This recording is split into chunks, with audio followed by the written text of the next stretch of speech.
Pro Group Management. Workers' comp that works for you. It's time for the Wednesday edition of Nevada Newsmakers. It's another hot one. They call him Mr. Mayor, and he's got the rundown. Today is the 50th day since Bob Cashell became the mayor of Reno. In that time, he started cleaning up the downtown, made peace on the city council, and now faces his first legislative session. We'll see what he has in mind for this coming session. And last week, Mike Hillerby faced the Senate Taxation Committee and the Assembly Taxation Committee and answered their questions about the governor's budget. Today he faces us and answers your questions. Sam? Thank you, Andy. And today's pundits, Greg Ferraro, Bob Fulkerson, and Dick Gammick. It's all coming up on the all-new Nevada Newsmakers.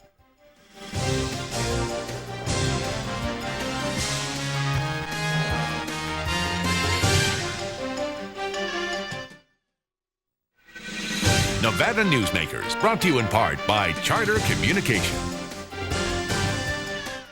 Earn triple cash points every day during February at the Gold Dust West. To celebrate, we're bringing back the classics. Earn once, twice, 3 times the points. With triple cash points, you'll remember. Win 3 times. 3 times the cash. Triple cash points happens the entire month of February. You'll enjoy. 3 is the winningest number. 3 times the cash.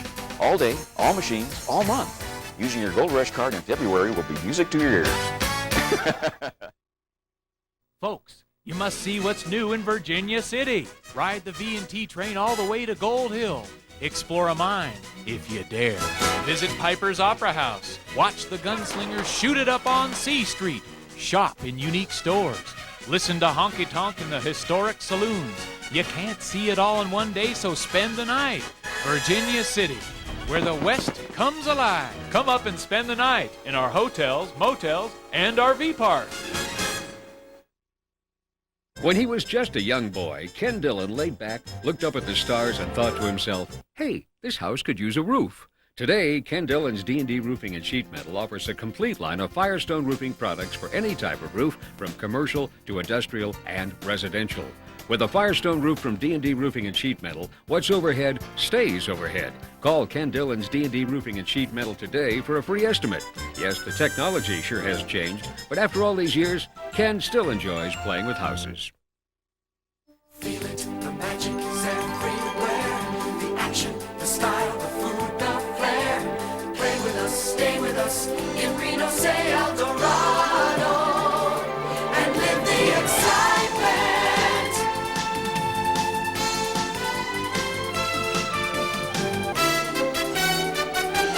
El Dorado, Reno shining star. Live the excitement.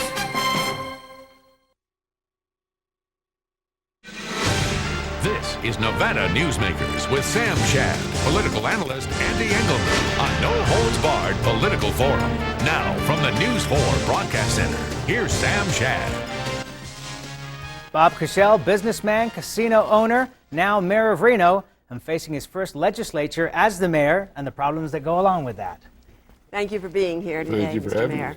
You went down to Las Vegas and met with Mayor Oscar Goodman down there to forge some sort of relationship to face the legislature together. What was Well, there that? were a lot of issues that we talked about. We talked about the tax issues and things that we could support each other on and work on. You know, from Henderson and North Las Vegas and everything, we were all there. And next year, I hope we have it I hope we do it every year. You know, this is your first legislature. You heard the governor's state of the state. What does that mean for the city of Reno? Well, you know, we're going to work with the governor. Nobody likes taxes. The governor doesn't like taxes. We've got to correct some imbalances, and we're going to work with them the best we can. And we'll be down there taking care of our turf. What imbalances particularly? Well, I think that we've gotten away from when we changed from the property tax to the sales tax, it just hasn't worked out. And so I think we've got to look at running tight budgets, but we also have to work and cooperate with the governor and with the legislature. Are you concerned about Senator Raggio wanting some of the property tax for the state? Oh, if he doesn't get too greedy, I'll be all right with him. I don't know. They've got to do some things, and we're open to working with them. Okay, what about the old houses versus the new houses as far as taxing goes? Are we going to see a rise for people who are homeowners, longtime homeowners? I think senior citizens need to be taken care of. I think you've got to look at that, be compassionate. Maybe some of the newer ones, and I really haven't been that deeply involved with it. But there's got to be compassion in there, and I think they will.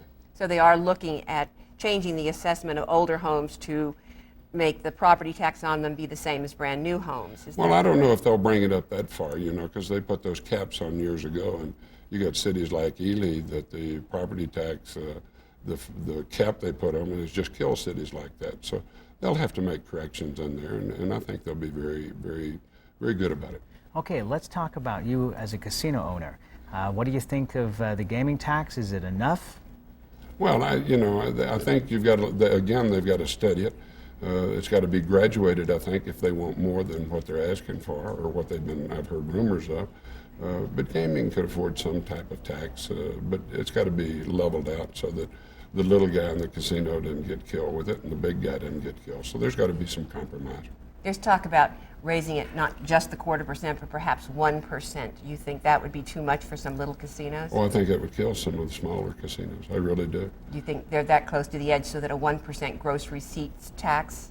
I think the 1% might be a little stout, but I think if you graduate it and you do some studies with it, and don't study it to death. I mean, they've got to do something. And gaming could afford to pay a little bit more.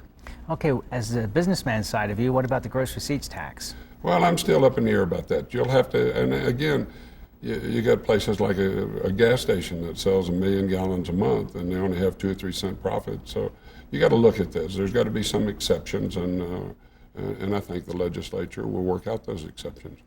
Washoe County's hired Harvey Whittemore as their lobbyist. Does that make the city of Reno nervous? No. Harvey Whittemore is a good lobbyist.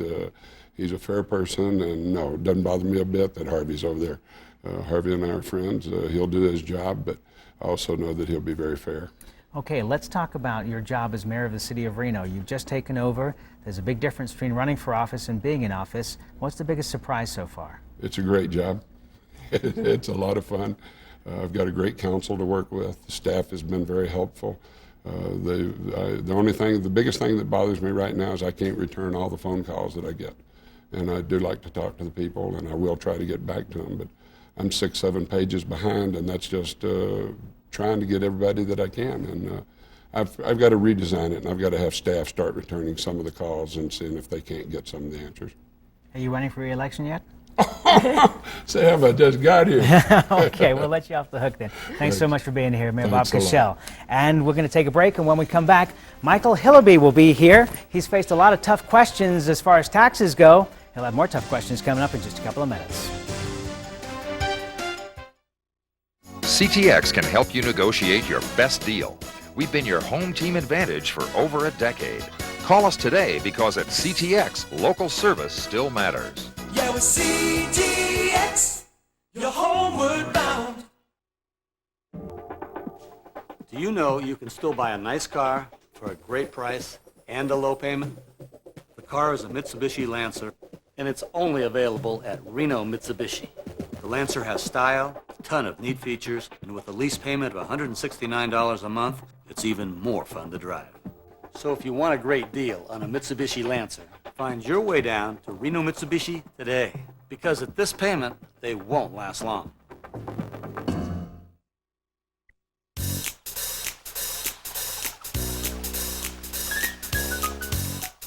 Atlantis is cooking up a party. It's every diner's paradise. 7 award-winning dining choices. Experience the Atlantis Seafood Steakhouse tonight. Winner of Wine Spectator's Award of Excellence. The local's choice for food and fun, Atlantis. Atlantis.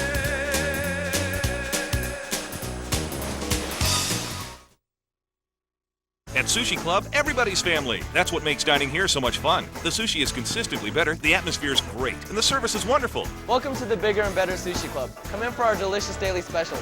When you're talking sushi, you're talking Sushi Club in the Independence Square Shopping Center. Hi, may I please make an appointment? What if you called for help and no one answered? Hi, I'd like to make... What if that help was for your unborn child? Lawsuit abuse has created a healthcare crisis, making it difficult for women to find doctors, driving good doctors out of Nevada, and leaving us without healthcare.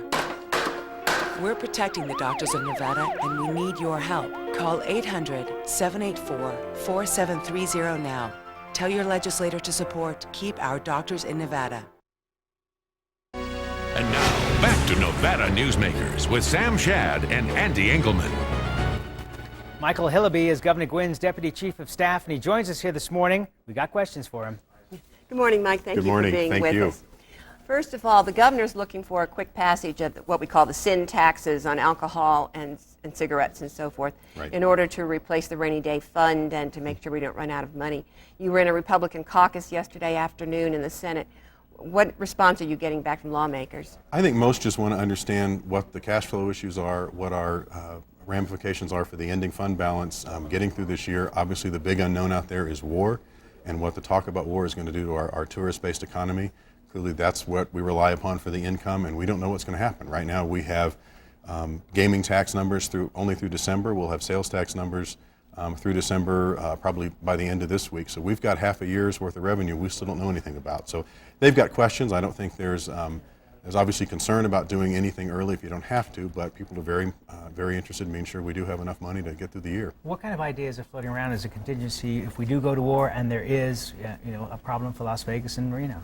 Well, clearly the biggest one from our perspective right now, talking about budget and taxes, is what can we do fast enough, both in terms of making cuts within state government to cut the expenditures going out the door. What can we do short term in terms of taxes? The governor's proposal includes, as you mentioned, cigarette and alcohol taxes, increases to Secretary of State filing fees, which all these are recommendations from the tax task force, as well as an immediate increase in the business activity tax, the per employee tax that businesses pay. How adamant is the governor about the gross receipts tax? Mark Amity and Terry Kerr were on the show a couple of days ago, and they're coming up with a plan that they say will produce the kind of money that you need for education and for a tax shift, but it will not involve a gross receipts tax. Is the governor adamant that there has to be a gross receipts tax? The governor's position really fundamentally falls down to thinks the work the task force did was very important and has chosen to adopt a lot of that, obviously, as his own plan, and thinks that the gross receipts tax has a great deal of merit, and the more businesses understand it, what the real ramifications of that are, how the credits for the employee tax works, the less onerous that begins to seem. But he has always said he's not the only one with ideas. As long as other options address the real revenue needs of the state looking forward to be able to meet the demand for public education in K-12 and higher ed, the health care of our citizens and other needs, that it's broad-based and that provides some sort of stability, he's welcome to all sorts of other suggestions, and we look forward to those other bills getting out on the table so we can talk and this public debate process of the legislature can work its magic. One of the questions that's being asked is, what do we need to maintain state government at the level it is right now, before we look ahead and see how much more we're going to add on? Do we have a number that says what we actually need? Right. The numbers we have, upon which we built the budget that the governor's used, is about $700 million is the deficit going into the next biennium to keep services. Without any increases? Without any increases. No, that does involve the growth that he wants for K through 12, and that involves the extra positions.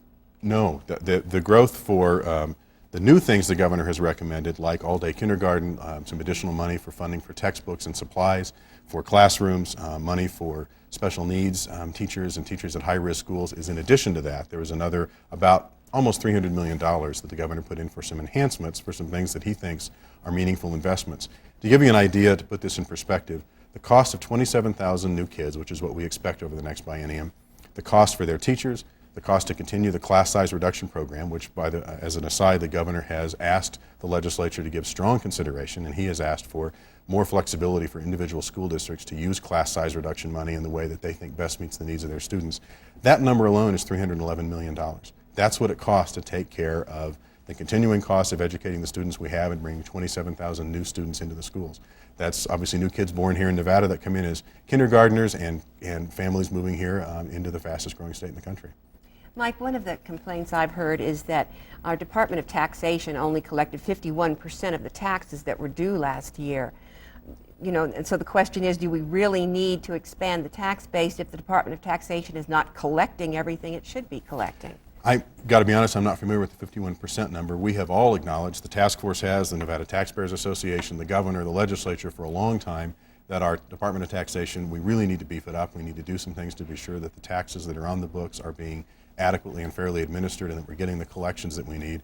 Part of the governor's budget includes that. Obviously, then there is additional money for collecting the new taxes like the gross receipts and expanding the base of the businesses it includes. We all realize we need to do a better job of doing that within the Department of Taxation. They need more automation. They need more people to be able to effectively do what they're doing now, so we can be sure we're maximizing the dollars. Let me ask you this: if the legislature proposes a higher gaming tax than the governor has, say up around 1%, will the governor veto it? I think it's going to depend a lot about what happens in the process. If ultimately a lot of the parties come to the table, get involved with that, and there is some sort of agreement that comes out of the legislature, then obviously he's one of the things that comes out. But for any tax increase, we all know because of the rule that was passed when Jim Gibbons was a legislator, requires 2/3. It doesn't matter whether he vetoes it or not; it's already veto-proof. So in essence, if there's an agreement through the political process that nets a tax package that looks different than his, that meets those fundamental pieces, which I think all the legislators are interested in as well, that really becomes sort of a moot point because they have to have 2/3 votes to get it out anyway. That's a very interesting point and a very good point. Michael Hillerby, thank you so much for being here. Very informative. You bet. We appreciate it. And when we come back, things will get a little noisy around here. The Pundits will join us right after this time out. Take a break and treat the family to breakfast, lunch, or dinner at Tamarack Junction. Enjoy pasta night on Wednesdays, Mexican on Thursdays, and seafood on Fridays. Tamarack Junction, your junction for fun. South Virginia and Amani Ranch Parkway. When he was just a young boy, Ken Dillon laid back, looked up at the stars, and thought to himself, hey, this house could use a roof. Today, Ken Dillon's D&D Roofing and Sheet Metal offers a complete line of elk roofing products for any type of residential roof. With an elk roof from D&D Roofing and Sheet Metal, what's overhead stays overhead. Call Ken Dillon's D&D Roofing and Sheet Metal today for a free estimate. Yes, the technology sure has changed, but after all these years, Ken still enjoys playing with houses. The Gold Dust West has another Club Card Challenge. Triple cash points all day, all machines, all month. Okay, what's the catch? None. Just use your Gold Rush card any day, anytime, and on any machine during the month of February, and you'll earn triple cash points. Triple cash points on all machines? On all machines. Triple cash points anytime? Anytime. Triple cash points all day, all machines, all month, just for using my Gold Rush card? How do they give away that much cash? Simple. February only has 28 days. Folks, you must see what's new in Virginia City. Ride the V&T train all the way to Gold Hill. Explore a mine, if you dare. Visit Piper's Opera House. Watch the gunslingers shoot it up on C Street. Shop in unique stores. Listen to honky tonk in the historic saloons. You can't see it all in one day, so spend the night. Virginia City, where the West comes alive. Come up and spend the night in our hotels, motels, and RV park. At Tamarack Junction, you can take advantage of fabulous food around the clock. For breakfast, lunch, or dinner, give the oven and yourself a rest. Tamarack Junction, your junction for fun. South Virginia and Amani Ranch Parkway. And now, back to Nevada Newsmakers with Sam Shad and Ande Engleman. Andy, time for the Pundits. And our Pundits today, District Attorney Dick Gammick, Bob Fulkerson, who's with P.L.A.N, and Greg Ferraro, who's president of R&R Partners. Welcome to all of you. Thank you. You know, we had a Gulf War once before. And if we had a Gulf War once before, what happened to the state of Nevada as far as gaming went, and how would that correlate with what we might be able to plan for now? Any thoughts, gentlemen? Oh, that's I didn't even know we were coming that way. Let me start up with all the peace things that we're having right now. I'm really at a loss of this whole thing, so I want to start there if I can real quick. We have for 20 years or better had Americans killed all over this world by people whose only goal is to kill Americans. That's the only reason they're getting killed. September 11th capped it all, where we get over 3,000 Americans killed on our soil. Isn't it time that we all unified and went together and showed a consensus in this country that we're not going to take that and we're going to protect Americans? So I don't understand all these peace demonstrations. I want peace. Everybody wants peace, but we got people out there who are wanting to kill Americans. I don't understand, and maybe Greg or somebody can explain it, why if we go to war, we take such a beating in our economy. Because war traditionally has always been a lot of spending, a lot of money, a lot of things happen within the economy that bolster it. And I'm not necessarily bragging about it one way or the other. I'm just saying that's been a fact. I don't know what's happened recently, and I don't know why there's this big downturn if, in fact, or when, in fact, the president does say we're going. Well, I'd like to respond to that. I think I think everybody would like to respond to that. Mr. Gammick, are the Purple Heart veterans who are at those peace demonstrations, because they've been there and they know I've been the to war damage too, that Mr. this Fulkerson. can wreak. And I'm not a warmonger, but we also, got to quit this. We're getting beat up. We're getting Americans killed here. And there's been 1 million Americans have died fighting for this country and what we stand for. But and we haven't taken care of the veterans that we've already produced. I am one of those veterans. veterans. And you can talk to the people in veterans organizations that are against this thing, because we can't take care of the veterans that we've already produced here, Okay, and yet we're going all right, what we've got going on here is democracy. In the United States of America, we have democracy. People have the right to disagree, and we shouldn't go all hand in hand blindly over a cliff. With the Vietnam War, it turned out to be that perhaps the protesters were right in their protests. So, you know, I mean, I might be mistaken, I'm not, but I think they're disagreeing.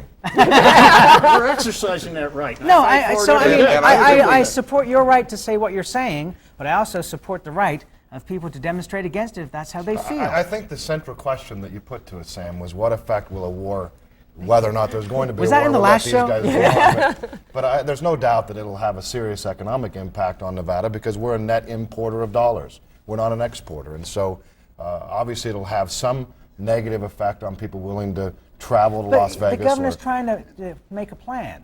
Mike Hillerby's trying to make a plan. That's right. Can't they look back at what happened the last time we had a similar scenario? I think experience will provide some guidelines, but you know, you can't always plan for or against a war. The governor's presented a plan that he thinks is basically designed to inoculate our economy from external calamities. Right, that's what his which plan includes does. a war. His plan does keep us, because that's why the tax shift away from gaming, away from tourism, is to try and stabilize it so that we're not hit by war. And I think it's a slightly heartless question to talk about what are the economic consequences of a war. I think the first question is what are the human costs? What are the costs to the people who are going to be out there on the front lines, and for what reason are they laying their lives down? I'm not disagreeing with you on that, but I mean, we've got a show here where we're talking about Nevada and Nevada politics, and the governor who's trying to get a budget passed, and how we need to plan for certain things in the future. Then we have to look at all the different things here, and if we've got examples in the past that say that there was a 50% drop in people coming for tourism to Nevada. Well, I think a more recent experience, Sam, a more recent experience that this nation suffered and that this state suffered is 9/11. But I think that was a bigger hold on a second, Sam. We lost a whole year's worth of revenue in that day and the immediate aftermath of that. That's what's led to the significant problem that we have, and it also demonstrates, without a shadow of a doubt, the inequities and the deficiencies in our tax system. And I'm not disagreeing with you on any of that, but there was a huge difference between 9/11, where the entire airline system in this country was shut down for several days. The whole country just stood still, and that was a lot different than the Gulf War, where again there was a big buildup.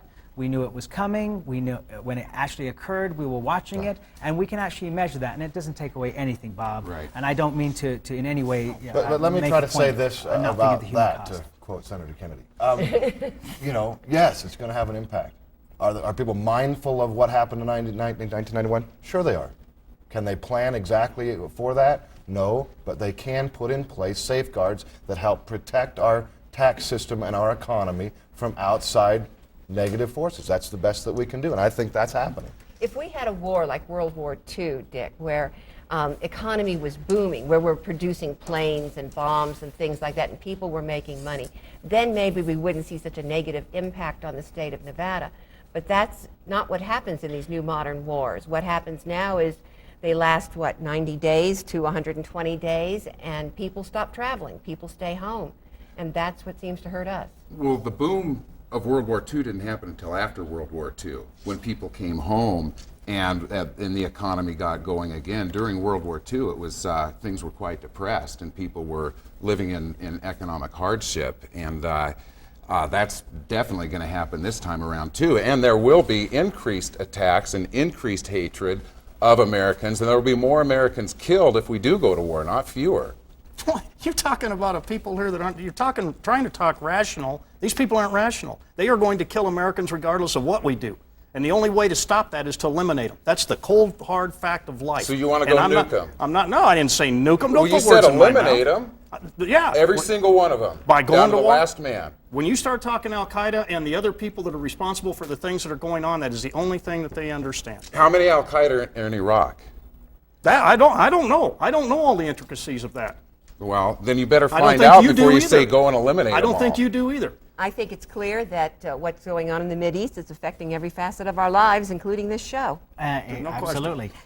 Democracy we in got full like effect? 5 seconds here. I just want to ask, Senator Reid last night said we need an immediate tax cut directed to the middle class that would stimulate the economy, yet have no long-term impact on the deficit. From each of you, is that voodoo economics? I think it's absolutely voodoo economics. How can you have a tax cut when we're sitting here with all the tax problems we have right now and the income problems and revenue? Okay, Bob, very quickly.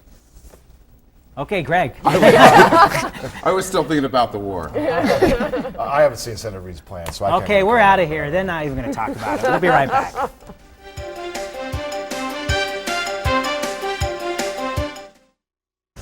If you're talking sushi, you're talking Sushi Club. Year after year voted the best place for sushi. 11 chefs on staff to serve you. Better ingredients for consistent high quality. And lots of room, so bring your friends. Sushi Club in the Independence Square Shopping Center. Feel it, the magic is everywhere. The action, the style, the food, the flair. Play with us, stay with us in Reno, say El Dorado, and live the excitement.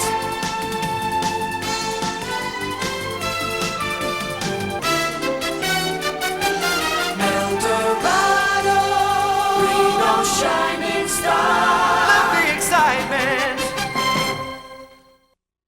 CTX can help you negotiate your best deal. We've been your home team advantage for over a decade. Call us today because at CTX, local service still matters. Yeah, with CTX, you're homeward bound. The Mitsubishi Outlander is the hottest new sport utility on the market today. And right now, you can lease it at Reno Mitsubishi for just $209 a month. The Outlander is sporty, features all-wheel drive, and is the best buy in its class. You owe it to yourself, and you deserve it. Come down and lease a brand new 2003 Outlander for just $209 a month. It's for a limited time only, so find your way down to Reno Mitsubishi today. Atlantis is cooking up a party. It's every diner's paradise. Toucan Charlie's Buffet and Grill, consistently voted Reno's best buffet by locals.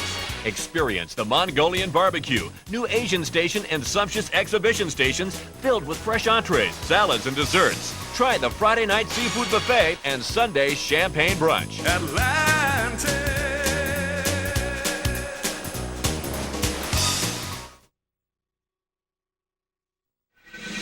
Nevada Newsmakers, brought to you in part by Charter Communication.